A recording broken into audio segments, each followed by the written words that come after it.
नमस्कार, पर्दाफाश देख रहे हैं आप। मैं हूं आपके साथ सोनाली। आज पर्दाफाश करेंगे बॉलीवुड गैंग का, फिल्मों के नाम पर अश्लीलता परोस रहे फिल्म डायरेक्टर्स का। ये लोग जो सिर्फ और सिर्फ अश्लीलता के नाम पर पैसा कमा रहे हैं, अब लोगों ने इस गैंग को नकार दिया है और पूरी तरह से बॉलीवुड गैंग को बॉयकॉट कर दिया है। अब क्या कहें, अपने ही पैर पर बॉलीवुड कुल्हाड़ी जो मार रहा है। परफेक्शनिस्ट कहलाने वाले आमिर खान, जिन्होंने हिंदू देवी देवताओं को अपनी हर फिल्म में अपमान किया। सैफ अली खान, जिन्होंने पवित्र रामायण के साथ खेला खेला और पूरी पवित्रता को भंग कर दिया। आदि पुरुष जैसी फिल्में दे रहे हैं। हालत तो बॉलीवुड की इतनी बुरी हो गई है कि अब सुप्रीम कोर्ट ने इनके अश्लीलता भरे कंटेंट को देखते हुए ऐसा फटकारा है कि अब बॉलीवुड घुटनों पर आ गया है और सुप्रीम कोर्ट की गाज गिरी है। सबसे ज्यादा गाज तो टीवी के सास बहू साजिश क्वीन एकता कपूर पर गिरी है। देश भर में बॉलीवुड को बॉयकॉट करने की तेजी से मांग उठाई जा रही है। बड़े बड़े सुपरस्टारों की फिल्म फ्लॉप हो रही है। न सलमान की दबंगई काम आ रही है, न शाहरुख की बादशाहगिरी, क्योंकि इन लोगों के गंदी गई भरे कंटेंट ने लोगों के अंदर गुस्सा भर दिया है। ऐसे में अब सुप्रीम कोर्ट से बॉलीवुड को समाज में फैलाई जा रही गंदगी पर तगड़ा तमाचा लगा है।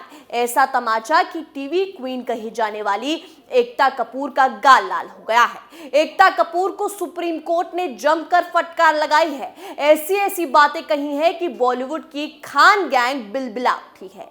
ये फटकार उन्हें ओटीटी प्लेटफॉर्म पर दिखाई गई वेब सीरीज XXX पर लगी है, जिसमें उन्होंने जमकर अश्लीलता परोसी। बालाजी पर प्रसारित वेब सीरीज में सैनिकों का कथित रूप से अपमान दिखाया गया, साथ ही उनकी पत्नियों को गलत दर्शाया गया, जिससे देश के लोग आग बबूला हो उठे और एकता कपूर के खिलाफ कोर्ट में केस दर्ज कराया गया। कोर्ट ने इस मामले में एकता कपूर के खिलाफ गिरफ्तारी वारंट जारी किया है, जिसे चुनौती देने के लिए मैडम साहिबा भी कोर्ट पहुंच गई। लेकिन कोर्ट से तो एकता कपूर को ऐसी फटकार लगाई कि बॉलीवुड में तहलका मच गया। इस बीच सुप्रीम कोर्ट ने एकता कपूर के लिए कहा कि वो देश की युवा पीढ़ी के दिमाग को दूषित कर रही हैं। सुप्रीम कोर्ट ने इसके साथ ही चेतावनी दी कि ऐसी और कोई दलील उनके पास आती है तो उनसे एक लागत वसूली की जाएगी। आगे कुछ बताएं उससे पहले कोर्ट ने क्या कुछ कहा, ये सुनवाते हैं। कोर्ट ने कहा कि कुछ करना होगा। आप इस देश की युवा पीढ़ी के दिमाग को प्रदूषित कर रहे हैं। ये सभी के लिए उपलब्ध है। आप लोगों को किस तरह का विकल्प प्रदान कर रही हैं। इसके विपरीत आप युवाओं के दिमाग को दूषित कर रही हैं। खुलेआम एकता कपूर ने ओटीटी प्लेटफॉर्म पर लोगों को गंदगी परोसी, सैनिकों और उनकी पत्नियों का अपमान किया, ऊपर से सीना जोरी दिखाने कोर्ट पहुंच गए। लेकिन शायद एकता कपूर को उम्मीद नहीं थी कि सुप्रीम कोर्ट में उनकी हेकड़ी निकल जाएगी। वहीं एकता कपूर को कोर्ट ने हिदायत दी और कहा कि हर बार जब आप इस अदालत में आते हैं तो हम इसकी सराहना नहीं कर सकते। हम इस तरह की याचिका दायर करने के लिए आप पर एक लागत डालेंगे। कोर्ट ने सीधे तौर पर एकता कपूर को चेतावनी दी है, क्योंकि बॉलीवुड के साथ साथ ओटीटी प्लेटफॉर्म को भी इन लोगों ने गटर बना दिया है। उन्हीं में से एक है टीवी पर सास बहू संस्कृति को बढ़ावा देने वाली फेमस फिल्म निर्माता एकता कपूर, जिन पर अब गिरफ्तारी की तलवार लटक गई है, क्योंकि पहले ही एकता कपूर और उनकी मां शोभा कपूर के खिलाफ बिहार की एक अदालत ने गिरफ्तारी वारंट जारी किया हुआ है। कोर्ट ने गिरफ्तारी वारंट वेब सीरीज XXX को लेकर जारी किया गया है। दरअसल XXX वेब सीरीज के सीजन 2 में सैनिकों की पत्नियों को लेकर आपत्तिजनक सीन दिखाए गए थे। उनकी पत्नियों को सैनिक की वर्दी में दूसरे लोगों के साथ अवैध संबंध बनाते हुए दिखलाया गया है। इस वेब सीरीज को सेना का अपमान मानते हुए बेगूसराय की अदालत में एक मुकदमा पिछले साल यानी 2021 में ही दर्ज कराया गया था।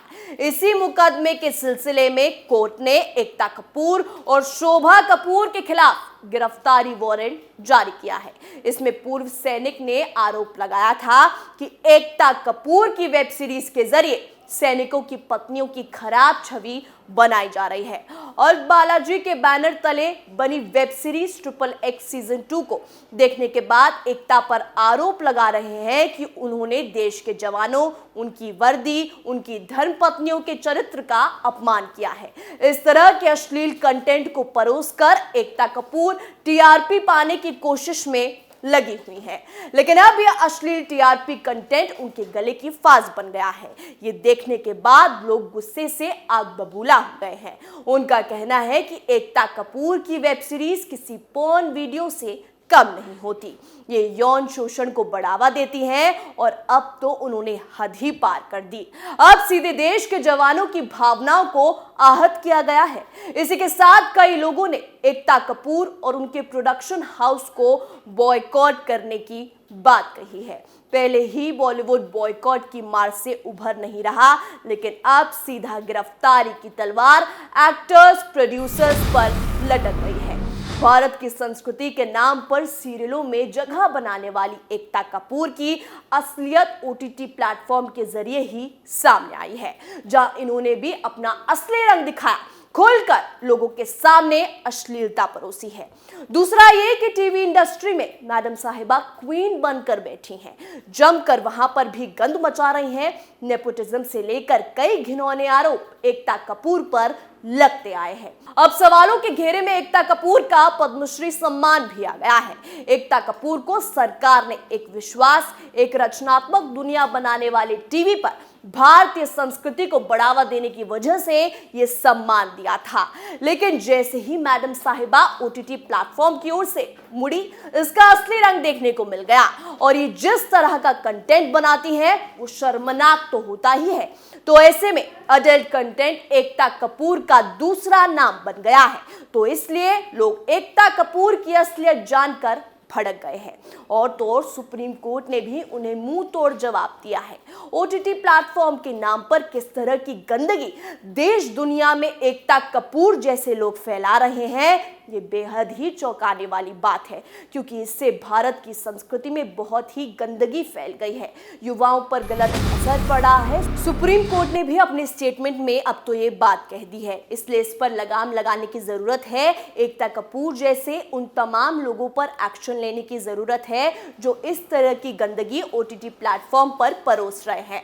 वैसे भी भारत सरकार के सामने दूसरी सबसे बड़ी चुनौती ओटीटी प्लेटफॉर्म के ऊपर कंट्रोल करना है, क्योंकि इस प्लेटफॉर्म पर खुले आम अडल्ट कंटेंट प्रोवाइड करवा रहे हैं, जिससे बच्चों पर भी इसका दुष्प्रभाव पड़ा है, क्योंकि बच्चे भी मोबाइल में इन्हें खुलेआम देख सकते हैं। जबकि भारत में आप जब इन फिल्मों को देखते हो तो वो सर्टिफाइड होती हैं, जिसमें कि बच्चों का एज ग्रुप डिसाइड होता है, उन्हें सिनेमा घरों में एंट्री नहीं दी जाती। लेकिन ओटीटी प्लेटफॉर्म पर नियमों की धज्जियां उड़ाई गई हैं। तो इसलिए पीएफआई के बाद ओटीटी प्लेटफॉर्म पर लगाम लगाना सरकार के लिए दूसरी बड़ी चुनौती है। दूसरी बड़ी बात यह है कि लेफ्ट लिबरल कबाल का भारत विरोधी एजेंडा भी ओटीटी प्लेटफॉर्म पर जमकर फूल फल रहा है। ये लोग ओटीटी पर जमकर अपना गंदा खेल खुलेआम खेल रहे हैं। तो भारत सरकार ने पीएफआई पर तो बैन लगा दिया, लेकिन अब लेफ्टिस्टों का सबसे बड़ा एक्शन ओटीटी प्लेटफॉर्म के जरिए चल रहा है, उस पर अभी कंट्रोल करना मुश्किल है। ऐसे में सुप्रीम कोर्ट ने अब साफ कर दिया है कि सुधार नहीं हुआ तो अंजाम झेलना पड़ेगा। पर्दाफाश में आज के लिए इतना ही। कल नए मुद्दे के साथ फिर पेश होंगे। तब तक के लिए देखते रहिए कैपिटल टीवी। नमस्कार।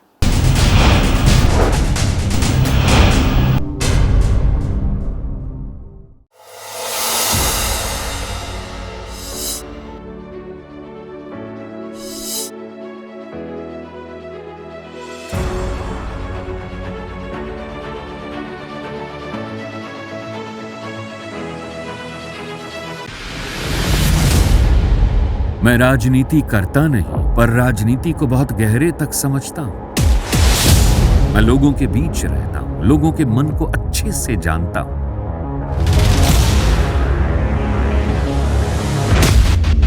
पब्लिक और पॉलिटिक्स की हर नब्ज को खूब पहचानता हूं।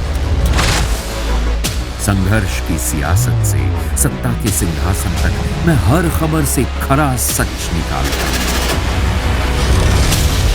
ना कोई दौड़, ना कोई race. Capital B, Uttar Pradesh.